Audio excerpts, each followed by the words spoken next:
మీరు అవివేకిగా నేనే ఏదో సాధించేశాను.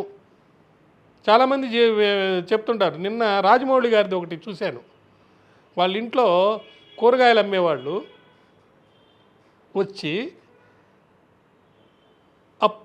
అప్పులో కూరగాయలు ఇచ్చేవాళ్ళంట. వాళ్ళు ఇచ్చి 100 రూపాయలు ఎంత అయిన తర్వాత ఇంక ఇవ్వననేవాళ్ళంట. ఇంట్లో పెద్దలు ఏం చేసేవాళ్ళంటే రాజమౌళి గారిని పంపించేవాళ్ళంట. ఒరే నువ్వు పోయి తీసుకురారా, వెళ్ళి నువ్వు అడిగితే ఇస్తారని.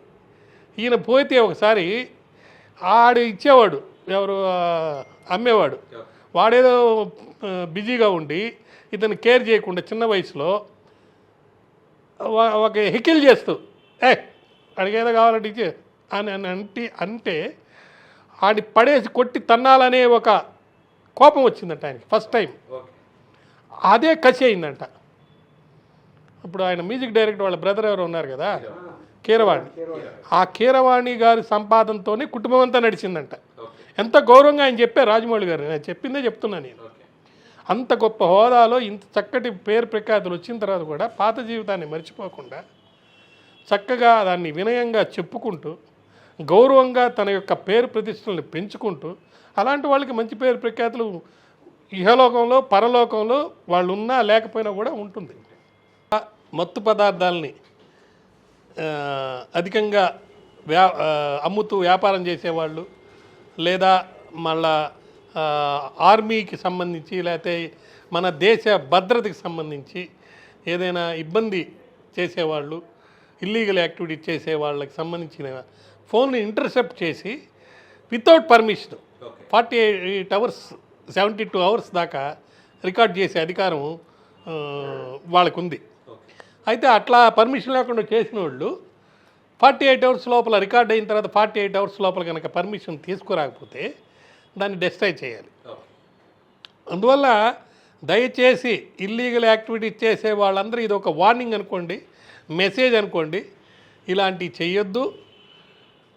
డబ్బు మాత్రమే ప్రాతిపదిక చేసుకొని, పవర్ మాత్రమే ప్రాతిపదిక చేసుకొని మనుషులకి విలువ ఇచ్చే సంస్కారాన్ని పక్కన పెట్టి మనిషి యొక్క మంచితనాన్ని, మనిషి యొక్క నడవడికని, వాడి ఫాలో అయ్యే సంస్కృతి సాంప్రదాయాల్ని, చేసే సేవల్ని కూడా మీరు గమనించి గుర్తిరిగి వాడికి వాల్యూ ఇవ్వండి. అదేవిధంగా చాలామంది ఏంటంటే ఈ అందాలు, సెలబ్రిటీసు, లేకపోతే ఆ మ్యూజిక్లు, ఆ డ్యాన్స్లు, ఒక దానిపై ఏమంటారు లార్జ్ బిగ్ సౌండ్స్, ఆ లైట్స్, డీజే సౌండ్స్, లైట్స్, ఇదే ఒక ప్రపంచం. దీంట్లో ఉంటే చిల్ అయిపోతాం, ఆనందం పడిపోతాం, ఏదో సాధించాం. నేను ఇంత కష్టపడి ఇంత పెద్ద సామ్రాజ్యాన్ని ఏర్పాటు చేసి వ్యాపారాన్ని చేసిన వాడిని ఇక్కడికి వస్తే మనశ్శాంతి వస్తుంది అని అనుకుంటే పొరపాటు. మౌనంగా ధ్యానం చేసుకొని, లేదా చక్కటి వ్యాయామం చేసుకొని, లేదా యోగా చేసుకొని ఎంతోమంది పెద్ద వాళ్ళు, గొప్పవాళ్ళు, బుద్ధులు లాంటి వాడు చేసింది ధ్యానం, యోగా, మౌనం, నిజం చెప్పడం చాలా చిన్న విషయాలే. దానివల్ల చక్కటి ఆనందం పొందారు, వాళ్ళ మార్గదర్శకులు అయ్యారు. తాగిన వాళ్ళు, తంగర పెట్టిన వాళ్ళు, ఇలా డ్యాన్సులు వేసిన వాళ్ళు, బట్టలు ఇప్పి తిరిగిన వాళ్ళు ఎవరైనా ఒక్కడిని చూపించండి. కొంతమంది క్యాసినోలు నడిపి రాజకీయ నాయకులు అయ్యి వాళ్ళు ఏదో సేవ చేస్తున్న ఒక మత ముసుగులో చేసేవాళ్ళు చాలామంది బయటకు వస్తున్నారు. అటువంటి వాళ్ళకి కొంతకాలమే నడుస్తుందండి. లేదా రౌడీజం వల్ల కానీ, లేకపోతే ఆర్థిక నేరాలు చేయటం కానీ కొంతకాలమే నడుస్తుంది. కానీ సమాజహితం కోరుతూ మీ యొక్క అమూల్యమైన సమయాన్ని సద్వినియోగం చేసుకొని మంచి సాధనతోటి మీకున్న పేరు ప్రఖ్యాతులు, మీకున్న సెలబ్రిటీస్ ఏదైతే ఒక హోదా వచ్చిందో దాన్ని